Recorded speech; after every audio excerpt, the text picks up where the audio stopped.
Welcome to one of the biggest battery comparisons of the year. We've got both new OnePlus 8 series phones, the iPhone, we've got Samsung's S20 Ultra, and Huawei's P40 Pro. So for a lot of people, these are the absolute best phones we'll see till September later this year.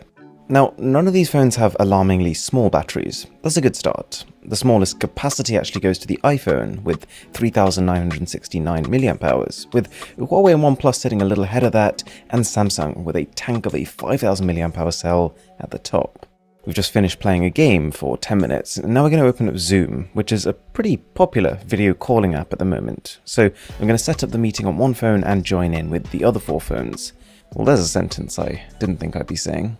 Where we do have massive variation is in displays. There's a size difference, sure. The S20 Ultra is an enormous phone, but even more significant than that is the difference in refresh rates. All phones here are set to their default screen settings, which is what most people will use them on, but that means different things for different phones. Some will run at 60Hz refresh rate, some at 90, and some will run at 120 frames per second. I get a lot of comments about this, things like you should have set them all to the same 60Hz refresh rate to make it fair, but you've got to remember, if you're buying a 120Hz or a 90Hz phone, part of what you're paying for is that experience of using those higher refresh rate panels. And when you combine that with the fact that by default, this is what those phones are set to, I think the current settings are how 90% of people will use each of these phones. Bringing things back to the test for a second, you've probably noticed we've been on Instagram for a while now, so what I've done partway through is kicked it up a notch by starting a screen recording on each phone while doing it. In terms of the screen resolutions, the OnePlus 8 Pro, OnePlus 8 and Samsung, they'll all come at 1080p out the box, while iPhone and Huawei are sharper and actually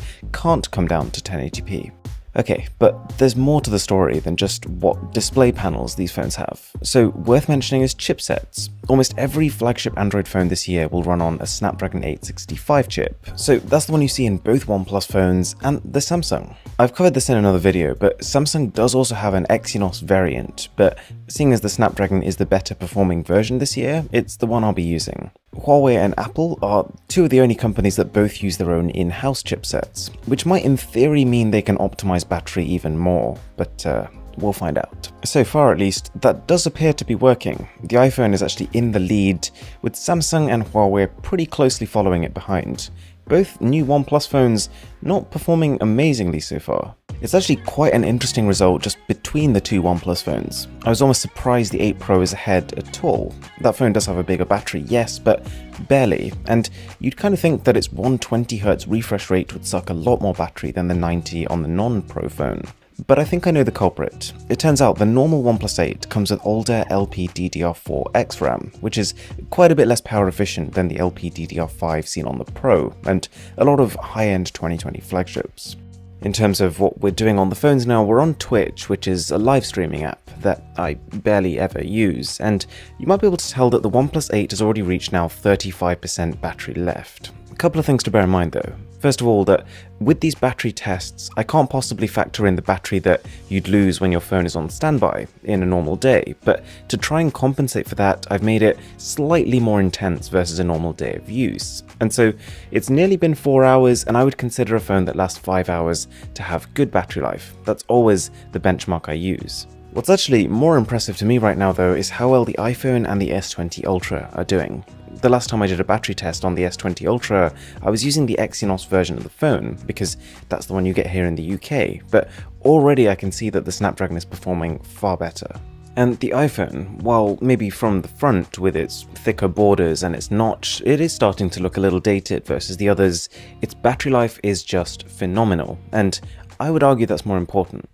Okay, we've just passed the 5-hour mark, so almost as a commemorative treat to these phones, we're moving to a slightly lighter task, which is basically to play a 480p video using the phone's internal video players. And now, from one of the lightest tasks you can do on your phone, we're going to swing straight to one of the heaviest. We're going to open up the camera and start recording 4K video on each phone. This is going to really push them to their limits, and they're going to lose a lot of battery very quickly. Interesting to note at this point is that while towards the start of the test, the Huawei was doing incredibly well, considering it doesn't have the biggest battery and it has a high refresh rate display, it's now come more into line with the OnePlus 8 Pro. They're sitting at almost exactly the same level. OnePlus 8 is pretty much just about to die, but at the same time we're well into the 6-hour mark, so in my books this is good battery life. But I'm kind of curious now, if you were given a smartphone that could go all the way up to a insanely sharp Quad HD Plus resolution, and it could go up to an incredibly fast 120Hz refresh rate, what setting would you put it on? Would you put it on the absolute best display settings but then get the worst battery life? Or would you find some sort of compromise?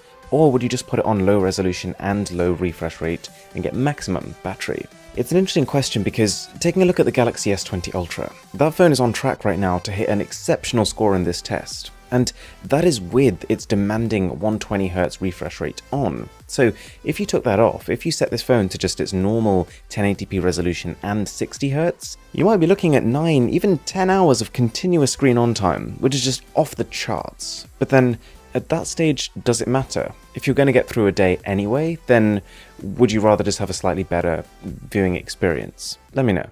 Bringing this back to the test, you can see we're about to have 2 casualties, but OnePlus you're about to see is going to cling on to this 1% figure for a really long time. This could be a purposeful decision to give people a chance to run and grab a charger. It's tough to say when it comes to batteries, but what we can say is that OnePlus 8 Pro and Huawei P40 Pro, they're trading blows when it comes to battery life. Anyways, time to just fast forward this whole thing and let's talk about the results. So, in 5th place was the OnePlus 8. You knew that already, but the time was 6 hours and 20. That falls very much into the good category. Impressive, but it won't blow you away. But if you did lower that refresh rate to 60Hz, you could potentially move it up another tier. Okay, next up was Huawei P40 Pro, and this is a tier above. This is bordering on the category that I would call very good battery life. Huawei's done something good with the software, considering this is a high resolution, high refresh rate panel and not the biggest battery. Even better is OnePlus 8 Pro. It's amazing. We're at a stage where you can have 120Hz on your smartphone and still get amazing battery life. This is an example of that. But then, a tier above that, the S20 Ultra. 8 hours and 19 minutes with 120Hz on. This is just exceptional battery life, if you get the Snapdragon version. And then, I'm hesitant to call it the winner here because obviously each phone is using a different refresh rate, but assuming you used each phone on their default settings, what comes out the box, you probably get the absolute best battery life on the iPhone 11 Pro Max. 8 hours 26 is a very, very long time with continuous screen on usage. If you haven't already seen my full camera comparison, do check that out, would be really, really appreciated.